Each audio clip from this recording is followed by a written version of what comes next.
The town of Crestwood had always prided itself on order and tradition, a place where unspoken rules mattered as much as the written ones. It was a community where new faces were met with wary glances, and the old guard kept a firm grip on what they believed to be the town's proper way of life. Among the self-appointed enforcers of this order were Greg Thompson and his small group of neighborhood watch members, who took it upon themselves to ensure every lawn was trimmed, every mailbox was at regulation height, and, most importantly, that every resident fit in. To them, the arrival of an unfamiliar face was not just an adjustment, it was a disruption. That disruption came in the form of Isaiah Reed, a tall, composed black man in his early 40s who had just moved into a modest but well-kept home on the corner of Maple and Grove. To the average person, he appeared unremarkable, just another homeowner looking for a fresh start. But there was something about him, a quiet confidence, a steadiness in his gaze that suggested he was no stranger to confrontation, though he had no interest in stirring trouble. When the moving truck pulled into his driveway, he expected no more than the usual challenges of settling into a new place. What he didn't expect was the immediate scrutiny from men like Greg, who saw his presence as an unspoken challenge to their authority. Isaiah had barely begun unloading his belongings when he noticed them, two men standing a few yards away, watching him with thinly veiled suspicion. Greg, a man in his late 50s with the demeanor of someone who had been in charge for too long, leaned against a fence, his arms crossed. Next to him was his right-hand man, Todd, younger but just as eager to impose authority. They weren't there to welcome Isaiah. They were there to make it known that he was already under surveillance. Greg didn't believe in subtlety. "Hey there, neighbor," he called out, his voice laced with the kind of forced politeness that barely concealed condescension. "We like to keep things a certain way around here. You plan on keeping up with the standards?" Isaiah, who had encountered this type of approach before, met Greg's gaze with an unreadable expression. "I plan on settling in," he said simply, lifting another box from the truck. He wasn't interested in confrontation, but he also wasn't one to be intimidated. Greg exchanged a glance with Todd before stepping closer. "You're new, so I'll give you the benefit of the doubt," he continued, "but we have a neighborhood watch. We take security very seriously. If we see anything out of place, we handle it." Isaiah let the words hang in the air for a moment before responding. "That's good to hear," he said, his voice steady. "I believe in keeping a community safe, too." Greg smirked. "Glad to hear it. Just make sure you stay on the right side of things." What neither Greg nor Todd knew was that Isaiah was no stranger to keeping the peace. He had spent years doing just that, upholding the law with fairness, patience, and an unwavering sense of justice. Because Isaiah Reed wasn't just the new neighbor, he was the town's new sheriff. And the people who thought they ran Crestwood were about to learn that power wasn't about who watched the neighborhood. It was about who truly protected it. As the sun dipped behind the rooftops of Crestwood, casting long shadows over its neatly maintained streets, Isaiah Reed continued unpacking, unaware of the storm brewing just beyond his driveway. Greg Thompson and his self-appointed enforcers were not the type to let go of control easily. They had spent years maintaining an illusion of authority, patrolling the neighborhood under the guise of security, dictating who belonged and who didn't. To them, Isaiah was an unknown variable, a disruption to the order they had so carefully crafted. And so, as night fell, they devised a plan, not to welcome their new neighbor, but to put him in his place. Greg gathered his group at his house, their meeting a well-practiced routine of hushed voices and exaggerated concerns. "He doesn't look like he belongs," Greg muttered, his tone carrying the weight of an unspoken accusation. "We can't have people thinking they can just move in and change things." Todd, always eager to follow Greg's lead, nodded. "We've dealt with this before. If he doesn't respect how things work around here, we make sure he does." They convinced themselves that they were upholding the integrity of the neighborhood, as if their scrutiny was a civic duty rather than a thinly veiled act of intimidation. By the time they left Greg's house, they had settled on their course of action. They would confront Isaiah, not with words, but with the authority they had fabricated for themselves. The night air was crisp as they made their way down Maple Street, their flashlights cutting through the darkness. The pretense of being a security patrol gave them a sense of righteousness, a false confidence that emboldened their actions. They approached Isaiah's home with the certainty of men who believed they would not be questioned. Isaiah had just finished setting up his new living room when he heard the noise outside. Footsteps, low voices, the unmistakable click of a flashlight turning on. He stepped onto his porch, his expression calm but alert, as Greg and Todd stood at the foot of his driveway, their stances stiff with self-importance. "We need to have a word," Greg said, his voice carrying the weight of assumed authority. "There have been reports of some suspicious activity around here. We're with the neighborhood watch and we take these things seriously." Isaiah crossed his arms, his gaze steady. "Suspicious activity?" he echoed, his voice neutral. "I moved in today. The only activity happening here is unpacking." Greg's smirk didn't waver. "We don't take any chances," he said. "See, we're the ones who keep this neighborhood safe." Isaiah let the words settle before replying. "Safe from what exactly?" Greg's posture stiffened. "From anything or anyone that doesn't follow the rules." Isaiah studied them for a moment. He had seen men like this before, men who mistook control for leadership, who believed authority was theirs to claim rather than something to be earned. He could feel the tension crackling in the air, the silent challenge in Greg's gaze. He exhaled slowly, then spoke, his voice unwavering. "It's funny you should mention security," he said, taking a slow step forward, "because I take it very seriously too. In fact, it's my job." Greg's smirk faltered. Todd shifted uncomfortably. Isaiah's next words landed like a hammer. "I'm Isaiah Reed, the new sheriff of Crestwood, and I'd love to hear more about how you've been enforcing the law." The weight of Isaiah Reed's revelation hung heavy in the air, turning the once confident expressions of Greg and Todd into ones of uncertainty. The false sense of authority they had carried with them for years had crumbled in an instant, and now, standing before them, was not just a new neighbor to intimidate, but the very man who could hold them accountable. The silence between them stretched, the glow from their flashlights flickering against Isaiah's unwavering stance. Greg tried to recover, clearing his throat and forcing a smirk back onto his face. "Well, Sheriff Reed," he said, his tone still laced with arrogance, "we weren't trying to cause trouble, just making sure everything's in order around here." But his voice lacked the same conviction it had just moments before. Isaiah studied them, recognizing the fear beneath their bravado. Men like Greg had built their entire personas on the idea that control meant power. They thrived in environments where no one pushed back, where their word was enough to make others fall in line. But Isaiah had spent years dealing with men far more dangerous than these self-appointed enforcers, and he knew that men who relied on intimidation often crumbled the fastest when faced with real authority.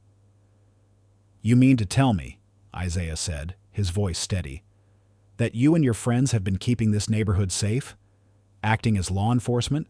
Deciding who follows the rules and who doesn't?" Greg shifted slightly, but Todd, visibly nervous now, glanced between the two men, the reality of the situation dawning on him. "It's not like that," Todd muttered. "We just make sure the right people are here." Isaiah's eyes darkened. "And who exactly decides who the right people are?" His words were sharp, deliberate, forcing them to confront the truth they had likely never spoken out loud. Greg straightened his back, grasping for the confidence that had once come so easily. "Listen, we've been looking out for this place a long time. We don't need some outsider coming in and telling us how things work." Isaiah let the words hang for a moment, then took a slow step forward. "I'm not an outsider," he said. "I live here now. I enforce the real law here. And let me make one thing very clear. This neighborhood is not yours to police." Greg's fists clenched at his sides, but there was nowhere left for him to go. The game was over. For the first time in years, someone had put him in check. The weight of Isaiah's authority wasn't just in his title. It was in the way he carried himself, the quiet but undeniable force of a man who knew exactly who he was and what he stood for. Todd swallowed hard.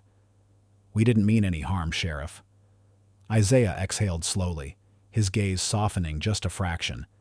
Then you'll have no problem making sure this never happens again. Greg, still too proud to admit defeat, gave a stiff nod. Without another word, he turned on his heel, Todd trailing closely behind. They disappeared into the night, their flashlights bouncing off the pavement, their illusion of power now shattered. Isaiah watched them go, knowing this was only the beginning. He hadn't just moved into a new home. He had stepped into a town that needed a reckoning. And whether Greg and his group liked it or not, change had arrived.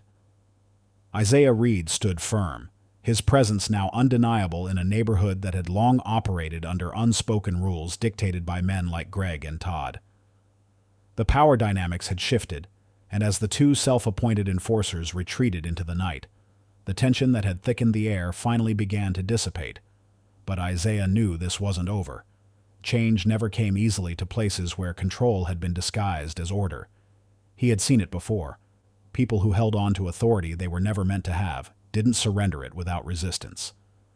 As the night deepened, Isaiah remained on his porch, the distant hum of crickets filling the silence. He let his gaze sweep over the neighborhood, taking in the neatly trimmed hedges, the perfectly arranged flower beds, the pristine sidewalks. It was a place built on the illusion of harmony, but tonight had revealed the cracks beneath that illusion. Greg and Todd hadn't just been enforcing neighborhood rules. They had been policing who belonged and who didn't. Their authority had never been official, yet it had gone unchallenged for years. Their power derived not from law, but from fear. Isaiah had no intention of letting that continue. He had spent too many years ensuring that the law was applied fairly to let a group of men play pretend cops in a community they didn't own. Their mistake was assuming he would be another man they could push around, another name on their list of people to intimidate. But Isaiah had spent a lifetime standing against injustice, and he wasn't about to start backing down now. The next morning, as the sun cast its golden light over Maplewood Heights, Isaiah stepped out of his house, his badge now clipped to his belt, a subtle yet unmistakable reminder of the authority he carried. As he walked toward the local diner for coffee, he could feel the shift in the air. Neighbors who had watched the previous night's confrontation from behind their curtains now met his gaze, some with cautious curiosity, others with quiet approval. Change had arrived, and whether the town was ready for it or not, Isaiah had made it clear that things wouldn't be the same. At the diner, the usual morning crowd buzzed with conversation. As Isaiah stepped inside, the murmur quieted for just a moment before resuming, this time with a different energy. People who had once whispered about the new neighbor now understood who he really was. He wasn't just a man moving in. He was the law in this town, and for some, that was a relief. For others, it was a disruption they weren't prepared for. As Isaiah sat down, a waitress approached, a knowing smile on her face. "I heard about what happened last night," she said, pouring his coffee. "About time someone put those boys in their place." Isaiah took a sip, meeting her gaze. "They'll learn," he said, "one way or another." And as the morning light spilled through the windows, it was clear that a new era had begun in Maplewood Heights. The days of unchecked power were over, and Isaiah Reed was here to make sure of it. Isaiah Reed had spent years in law enforcement, understanding that justice wasn't just about enforcing laws. It was about ensuring fairness, about standing up for those who had been silenced, about making sure that power was wielded responsibly. As he stood on his porch that evening, watching the neighborhood return to its usual routine, he knew that what had happened with Greg and Todd was only the beginning. Their retreat wasn't a surrender, it was a recalibration. Men like them didn't give up control easily. They waited, they schemed, and they found new ways to assert dominance. But Isaiah was ready. The following days in Maplewood Heights were quieter, but there was an underlying tension that hadn't been there before. People whispered as he passed by, their eyes flickering with curiosity, uncertainty, and, in some cases, resentment. The power shift was unsettling to those who had grown comfortable with the unspoken rules of the community. They had spent years allowing Greg and Todd to dictate who belonged and who didn't. But now, the illusion of their control had been shattered. One afternoon, as Isaiah was heading out to run errands, he noticed a small group of neighbors gathered near the park entrance. Their voices were hushed, but their body language spoke volumes. Crossed arms, stiff postures, sideways glances. As he approached, the conversation stopped, and the group parted just enough for him to see what had captured their attention. A woman, her hair pulled back in a loose ponytail, stood with her two young children, confusion and frustration etched across her face. "I don't understand," she was saying, her voice steady but tinged with disbelief. "I've been coming to this park with my kids for weeks. Why is it suddenly a problem?" A man, older, wearing a neatly pressed polo and a watch that gleamed in the sunlight, cleared his throat. "It's just that, well, we have guidelines here, and some of the folks around have expressed concerns about, maintaining a certain atmosphere." Isaiah stepped forward, his presence causing a ripple in the group. The woman turned to him, her eyes searching his face for some kind of understanding. "Is there a problem here?"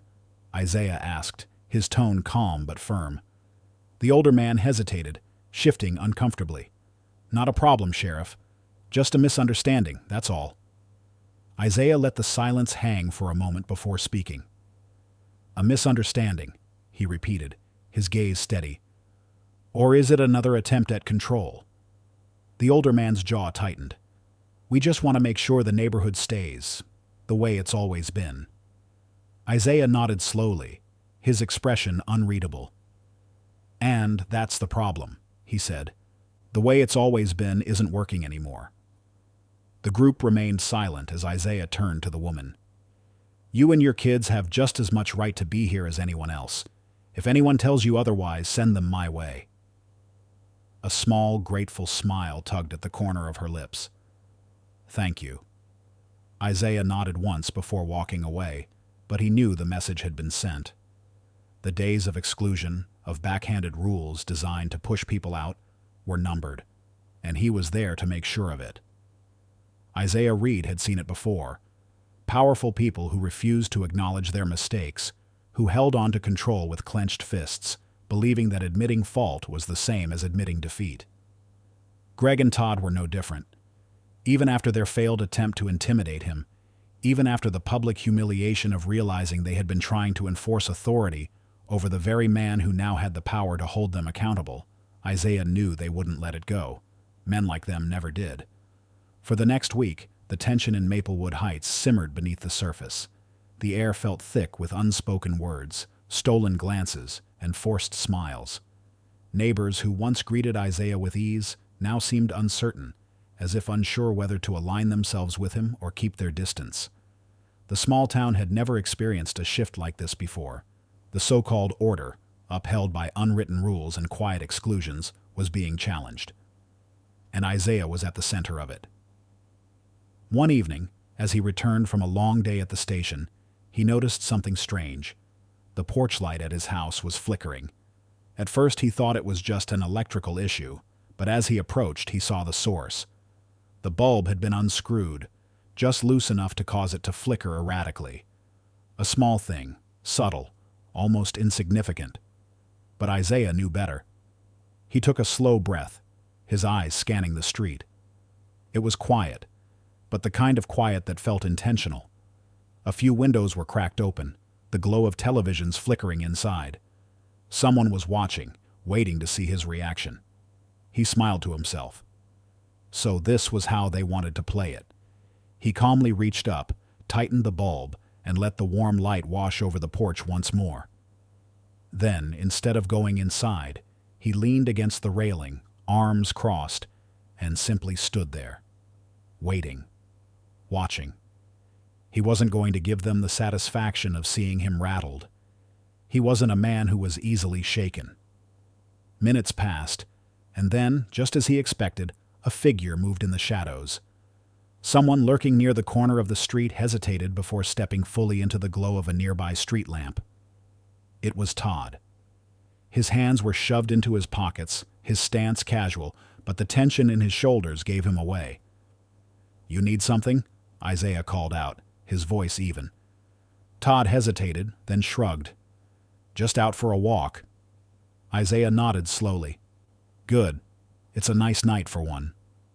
Todd lingered for a moment before clearing his throat.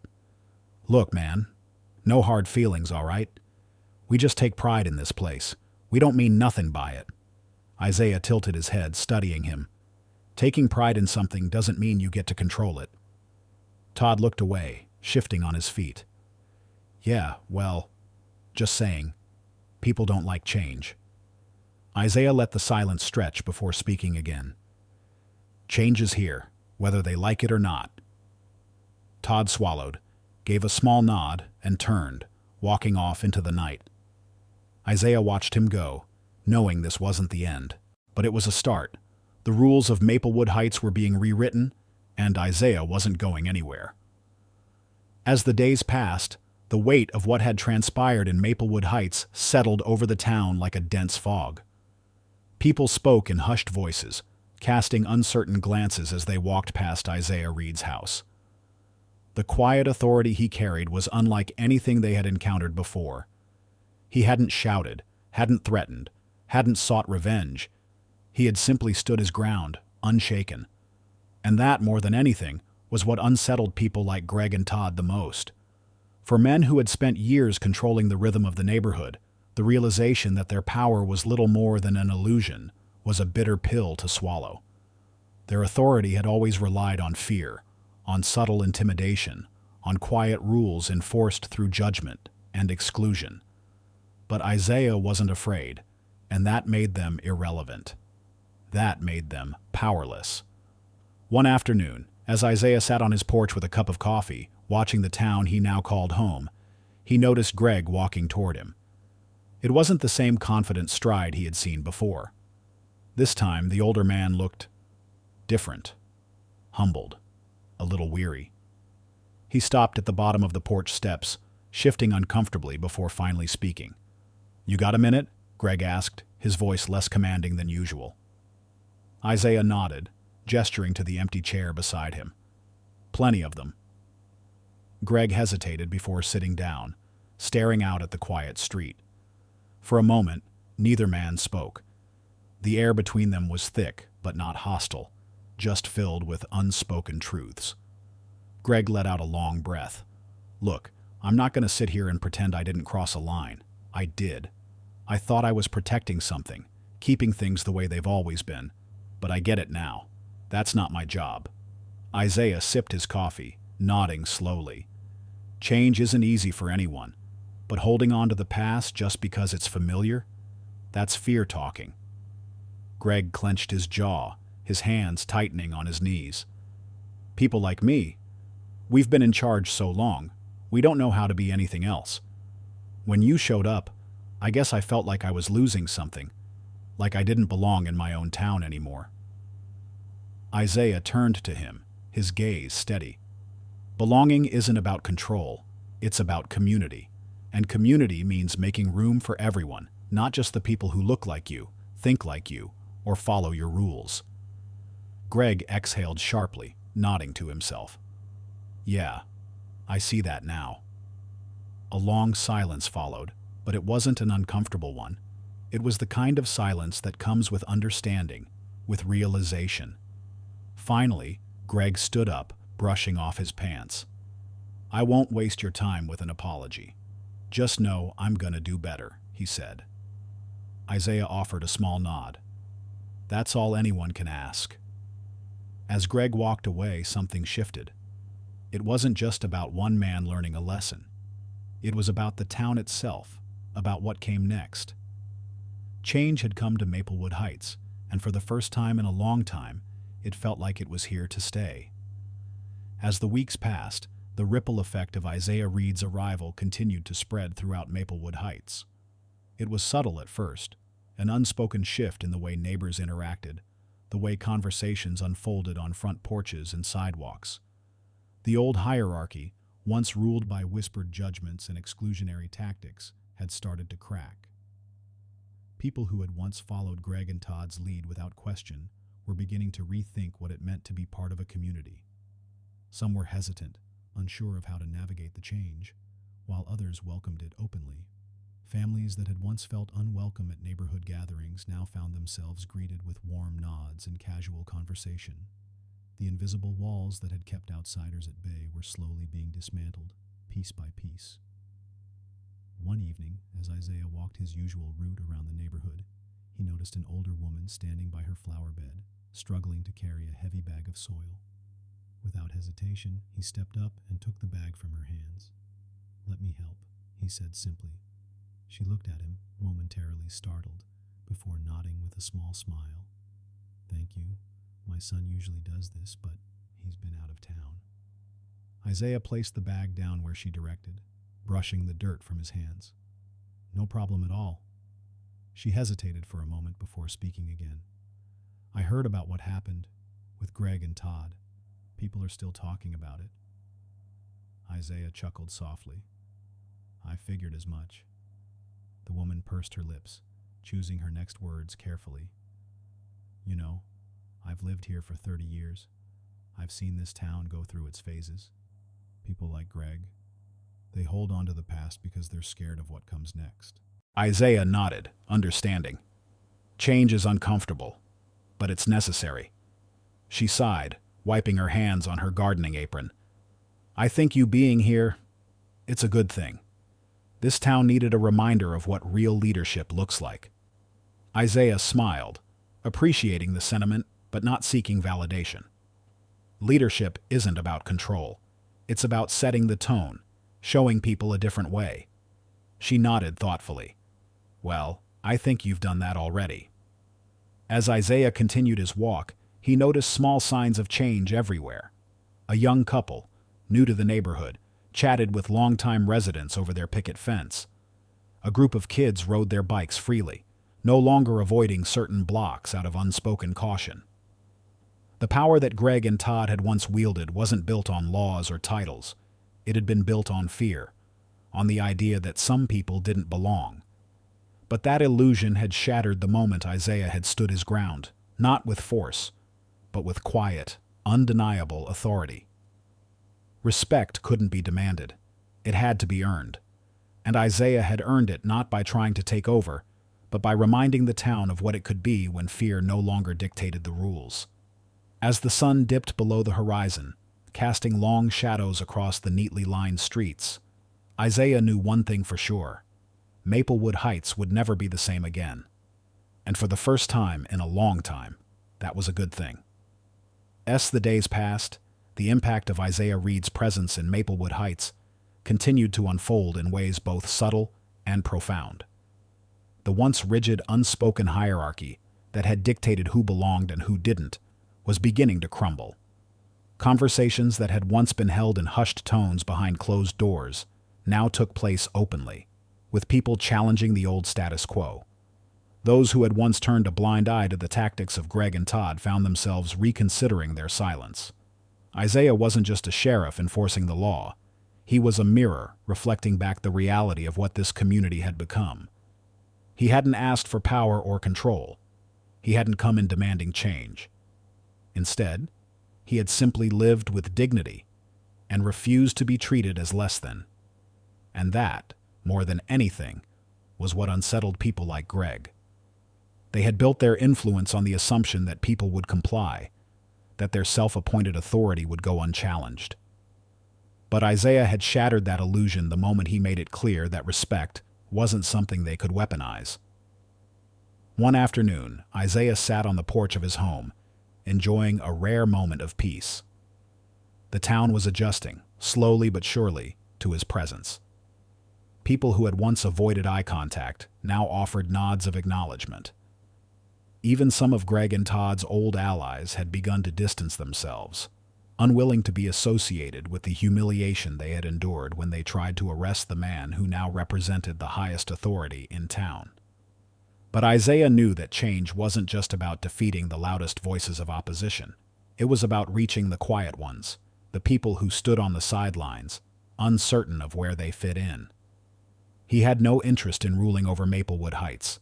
His only goal was to make sure that no one else felt the need to shrink themselves just to exist in peace. As if summoned by his thoughts, a knock sounded at his door.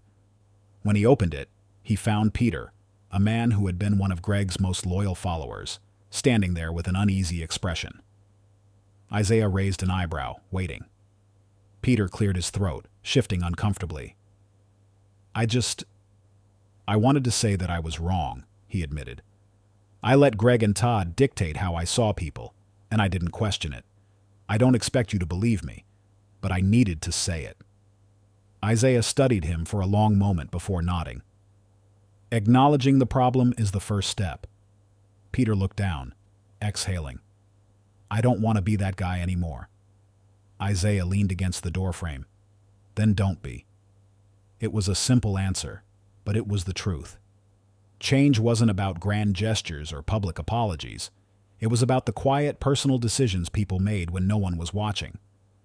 Peter had come on his own, not out of pressure, but because he was beginning to see things differently.